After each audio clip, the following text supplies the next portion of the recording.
Yang jelas untuk garis besar dalam budidaya tanaman, kita selalu menggunakan resep atau rumus atau formasi ya. Kalau dalam sepak bola itu kita mempunyai formasi 4-3-2-1. Nah, ini seperti formasi sepak bola. Nah, yang kita gunakan 4-3-2-1 itu apa? 40%, 30%, 20%, dan 10%.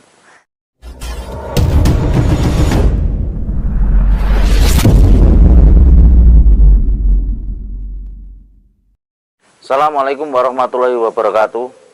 Pagi ini kita mereview untuk hasil pembongkaran yang kemarin kita lakukan di lahan untuk percontohan yang kita tanam pada bulan 8, bulan Agustus tahun lalu ya.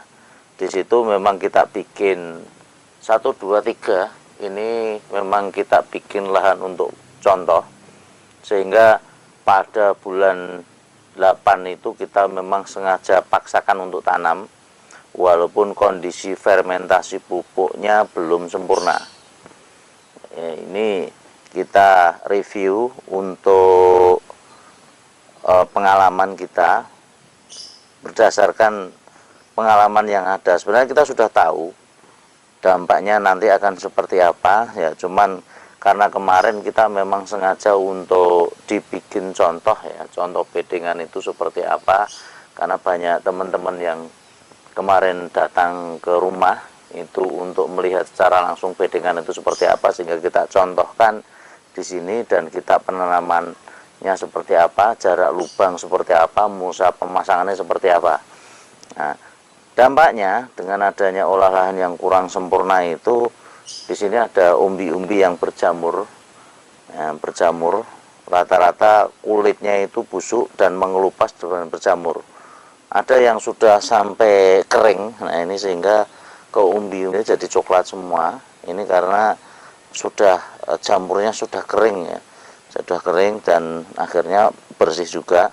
Terusan sebagian dari umbi-umbi itu banyak yang berbintik di kulitnya. Sebenarnya berbintik-bintik kayak bisulan putih. Nah, ini dampak-dampak karena fermentasi pupuk yang tidak sempurna. Sebenarnya sudah kita ungkap pada video-video kita sebelumnya ya, kita cuma mengulangi lagi supaya dari teman-teman yang baru menyimak ini tahu kondisi apabila fermentasi pupuk kita atau persiapan kita kurang matang sehingga dampaknya seperti ini. Nah, terus ya, karena kita masih beberapa waktu ini masih ada jeda menunggu untuk musim tahun depan ya, kita coba nanti untuk lahan-lahan ini kemarin kita olah, kita bongkar sengaja. Nah, kita olah lagi untuk ditanami sesuatu yang mungkin bermanfaat.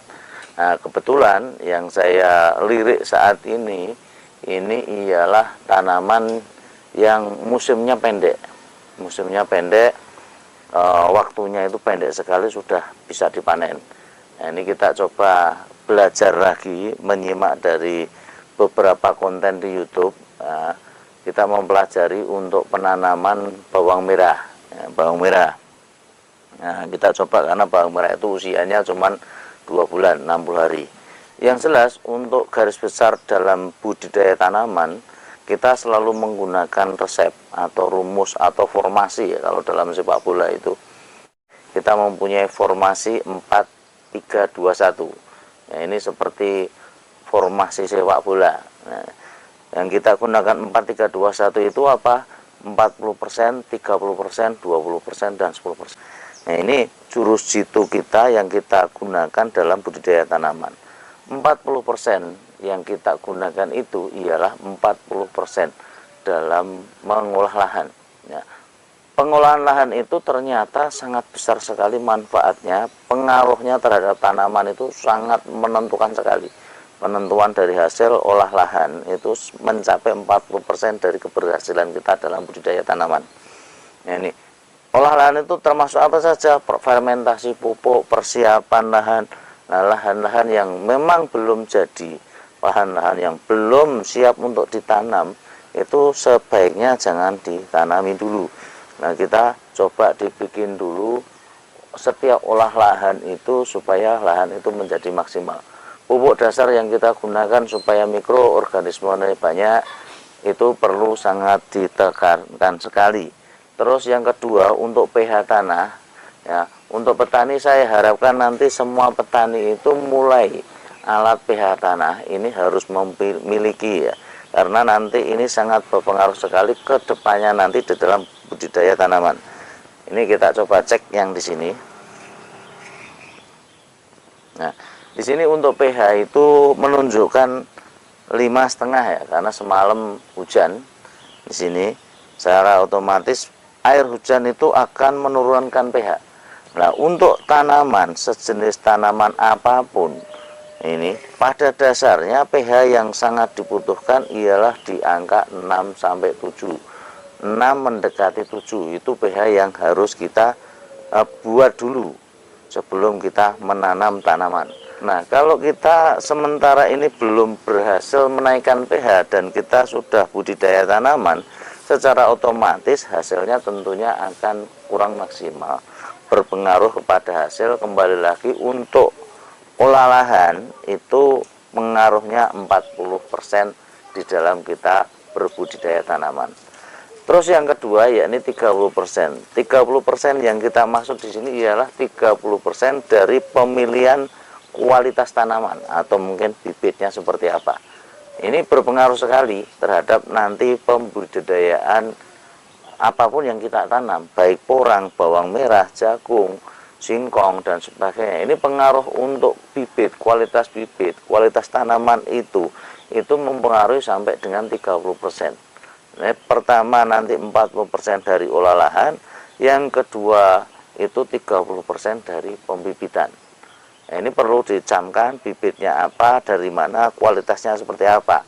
Karena beberapa tahun yang lalu pada waktu kita tanam porang, kita juga sempat mengalami kegagalan karena dalam pembibitan kita keliru dalam membeli bibit. Ya, ini akhirnya dampaknya memang ya fatal sekali. Olah lahan pertama sudah salah, bibitnya juga salah, ya sudah. Nah, yang ketiga yakni 20%. 20% ini apa? 20% ialah perawatan, pemupukan ulang perawatan. Nah, ini kebanyakan petani ini formula ini dibalik. Dan ini untuk olah lahan seadanya, terusan bibit juga seadanya, perawatannya yang tinggi, sehingga kelihatan sekali sangat susah untuk mengerjakan, tenaganya juga ekstra dan hasilnya kurang. Nah, ini perlu polanya dibalik dulu.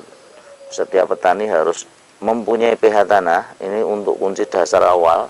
Terus pH selalu diukur. Yang selanjutnya pupuk dasar itu sangat berpengaruh sekali. Kalau kita ya minimal dalam budidaya tanaman itu untuk pupuk dasar kita coba tekankan selalu dengan yang organik. Nah, kita tidak memaksakan ya, tapi kalau kita itu mengharapkan nanti setiap tanaman pupuk dasarnya nanti digunakan pupuk dasar organik ya, entah itu nanti untuk pengembangan atau mungkin pada waktu perawatan yang 20% nanti Anda menggunakan kimia. Yang jelas kita harus mutlak, karena untuk organik itu memang harus ada. Jangan sampai tanah kita nanti keras, akhirnya tidak bisa ditanami lagi pada tahun berikutnya. Nah, 40% dari organik, yang 20% nanti dari pupuk susulannya. Nah, kita tegaskan di situ supaya olah lahan itu memang benar-benar pH-nya netral, pH 6 sampai 7 yang kita harapkan, dan bahan dari tanah ini ialah organik. Supaya apa? Selain pH netral, mikroorganismenya ada. Dan tanaman itu bisa menyerap unsur hara dalam tanah pada pH 6 atau 7 itu. Kalau orang-orang muda itu kuat-kuatnya makan itu di pH 6 sampai 7 ya. Ini cuman yang ketersediaan unsur hara dalam tanah itu harus disediakan. Jangan sampai pH 6 sampai 7 tapi bahan-bahannya dari kimia. Ini mungkin kurang baik menurut kita ya. Ini kalau orang-orang yang lain, karena setiap pertanian itu mempunyai jurus sendiri-sendiri. Ya, kita tegaskan tadi jurus kita yang kita pakai itu ialah 4-3-2-1. 40% untuk olah lahan, 30% untuk bibit tanaman, 20% untuk perawatan. Nah, tinggal yang terakhir ialah 1% ini ialah faktor takdir. Ya, takdirnya kita itu nanti seperti apa kita tidak ada yang tahu, karena bisa saja dari sudah 40%, 30%, 20% kita maksimalkan, tiba-tiba banjir, tiba-tiba ada gempa bumi, tiba-tiba ada hama. Nah, ini yang kita harus persiapkan, dan ini tidak bisa kita menduga ya unsur-unsur yang akan terjadi nanti. Ya, ini persiapan-persiapan yang harus kita maksimalkan dalam budidaya tanaman. Saya kira setiap orang mempunyai jurus yang berbeda. Ada yang 30% itu olah lahan, 40% itu bibit dan sebagainya. Cuman bagi kita ya kembali lagi kita gunakan 4-3-2-1. Terus untuk pupuk dasar kita tegaskan, kita maksimalkan kalau kita menggunakan pupuk kandang. Pupuk kandang apa yang baik? Tentunya untuk pupuk kandang yang kandungan fosfat sama kaliumnya tinggi. Ini karena unsur itu ialah unsur makro yang dibutuhkan tanaman. Untuk unsur nitrogen dibutuhkan enggak? Dibutuhkan sekali. Cuman kalau nitrogen pada waktu saat hujan itu ialah nitrogen yang berlebih ya, sehingga kita harus mensiasati kapan kita tanam, waktunya banyak hujan atau tidak. Itu pemupukan itu tentunya nanti akan berbeda. Pada waktu hujan banyak, kurangi yang namanya unsur N. Tapi pada waktu kita budidayanya pada waktu kemarau dan kebetulan kita nyiram, unsur N-nya perlu kita tambah dari pupuk. Silahkan mau ditambahi nanti dengan pupuk kimia ya, untuk pas pada waktu perawatan silahkan, atau mau dibikin organik full ya silahkan. Yang jelas kita tegaskan untuk kita yang kita pengalaman kita itu akan lebih baik apabila menggunakan pupuk dasar dari organik. Pupuk susulan silahkan. Mungkin itu dulu yang kita sampaikan. Semoga bermanfaat. Apabila ada salah kata yang tidak sengaja terucap, mohon maaf yang sebesar-besarnya. Selamat menjalankan ibadah puasa. Terima kasih. Billahi taufiq wal hidayah. Assalamualaikum warahmatullahi wabarakatuh.